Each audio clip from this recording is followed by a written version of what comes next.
Hello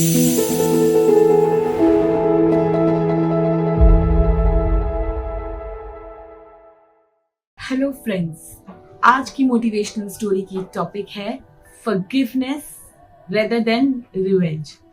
और ये story है एक लेगलेस बेगर की।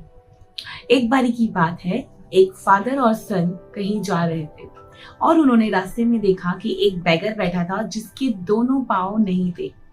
तो वो बच्चे ने बोला, पापा इसके दोनों पाँव नहीं है, ये कैसे जीता होगा, कैसे पाँव चले गए होंगे इसके। तो पापा ने बोला, बेटा ऐसे क्वेश्चंस हमें किसी से नहीं पूछने चाहिए। But he was so curious that he actually went to the beggar to ask that question. तो वो गया और बोला, अंकल क्या हुआ, आपके ये दोनों पाँव कैसे चले गए।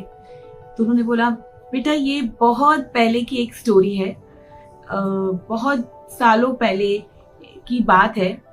एक बार एक बच्चा था और वो अपनी डोंकी को लेके, वो उसका पेट डोंकी था, उसको लेके कहीं गया और रास्ते में उसे रिवर पार करना था। और वहां पे रिवर पार करते करते वो जब बैंक्स ऑफ द रिवर पे आ ही गया था ऑलमोस्ट, कहीं से क्रोकोडाइल आता है और वो डोंकी पे हमला करता है उसके, और वो डोंकी को पूरा ड्रैग करते हुए लेके जाता है रिवर के अंदर डीप, और डोंकी को वो क्रोकोडाइल अटैक करके खा लेता है। और ये लड़का बोला, वो लड़की को इतना गुस्सा आया कि उसने सोचा ये क्रोकोडाइल से मैं रिवेंज लूंगा। तो वो लड़का जाता है और सोचता है कि ये क्रोकोडाइल को तो मैं नहीं छोड़ूंगा, इसने मेरे पेट को मौत के घाट उतार दिया। तो ये लड़का बिना सोचे समझे कूद पड़ता है वो ही रिवर में। और ऐसा होता है कि उसको दूसरे क्रोकोडाइल ने अटैक किया अब वो लड़के को, और किसी ना किसी तरह से वो मैनेज करके बाहर तो निकल आता है, लेकिन वो लड़के के दोनों पांव खत्म हो जाते हैं। और यही स्टोरी वो बेगर की थी।